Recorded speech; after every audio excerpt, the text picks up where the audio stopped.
ঢাকার খুব কাছেই কিন্তু নিজস্ব এক আলাদা ব্যস্ততা আর ইতিহাস নিয়ে দাঁড়িয়ে আছে একটি গুরুত্বপূর্ণ স্থান, সাভার বাসস্ট্যান্ড এবং রেডিও কলোনি। আজ আমরা দেখব এই এলাকাকে একদম ভিন্ন দৃষ্টিতে, আকাশ থেকে ড্রোনের চোখে। এটা হচ্ছে সাভার বাসস্ট্যান্ড, ঢাকা শহরের সাথে দেশের বিভিন্ন জেলার সংযোগের একটি গুরুত্বপূর্ণ কেন্দ্র। প্রতিদিন হাজার হাজার মানুষ এখান দিয়ে যাতায়াত করে। পড়াশোনা, চাকরি কিংবা কর্মজীবনের প্রয়োজনে এই জায়গা দিয়ে মানুষ যাতায়াত করে। এই জায়গা হয়ে উঠেছে এখন মানুষের প্রতিদিনের পথ চলার অংশ।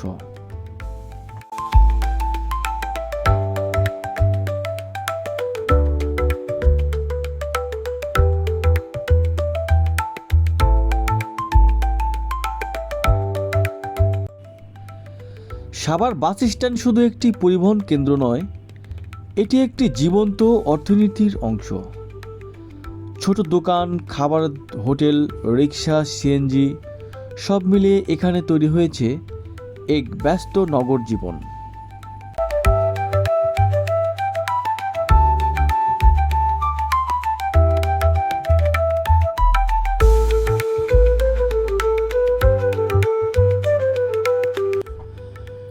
এবার চলুন চলে যায় রেডিও কলোনির দিকে।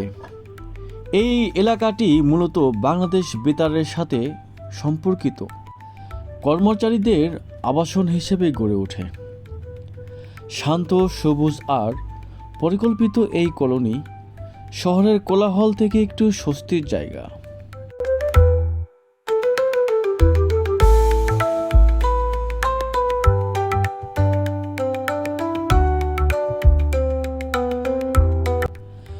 রেডিও কলোনির রাস্তা আর পরিবেশ আপনাকে অন্যরকম একটি অনুভূতি দেবে।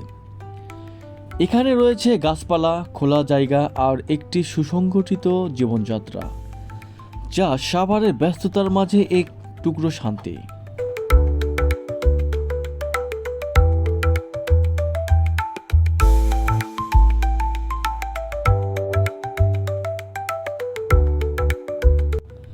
সাভার বললেই আরেকটি গুরুত্বপূর্ণ নাম চলে আসে, জাতীয় স্মৃতিসৌধ। যদিও একটু দূরে, কিন্তু এই এলাকাটি ঐতিহাসিক গুরুত্বকে আরও বাড়িয়ে দেয় এই স্মৃতিস্তম্ভ।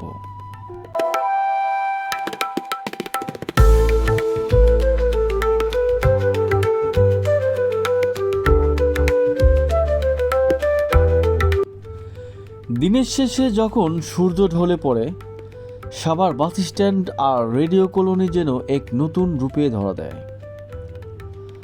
আকাশের রং, শহরের আলো আর মানুষের চলাচল সব মিলিয়ে তৈরি হয় একটি অসাধারণ দৃশ্য।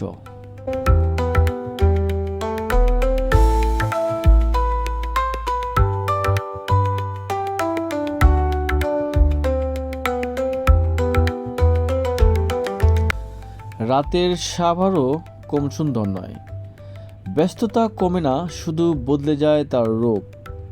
এই শহর কখনোই থামে না।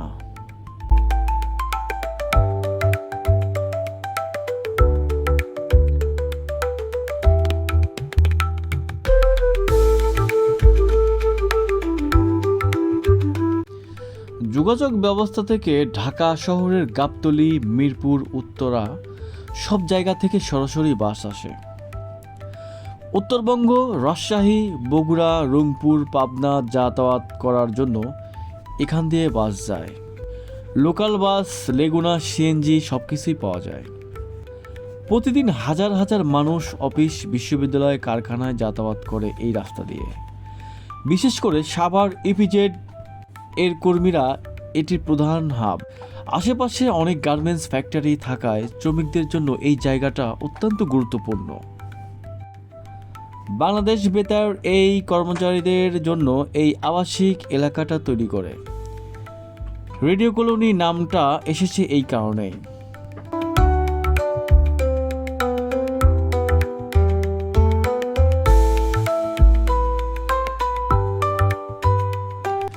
এটাই সাভার বাস স্ট্যান্ড, ঢাকা আরিচা মহাসড়কের একটি গুরুত্বপূর্ণ ট্রানজিট পয়েন্ট। উত্তরবঙ্গ থেকে ঢাকায় প্রবেশ করা অসংখ্য বাস এই পথ দিয়ে ব্যবহার করে। সকাল থেকে রাত পর্যন্ত এখানে থাকে মানুষের অনেক চলাচল।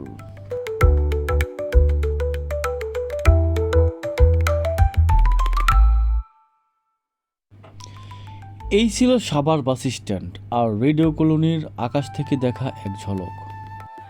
ভিডিওটি কেমন লাগলো অবশ্যই আপনার মূল্যবান কমেন্ট সেকশনে জানাবেন এবং এমন আরও অনেক ভিডিও পেতে চ্যানেলটি সাবস্ক্রাইব করবেন এবং পাশে থাকা বেল আইকনটি ক্লিক করবেন।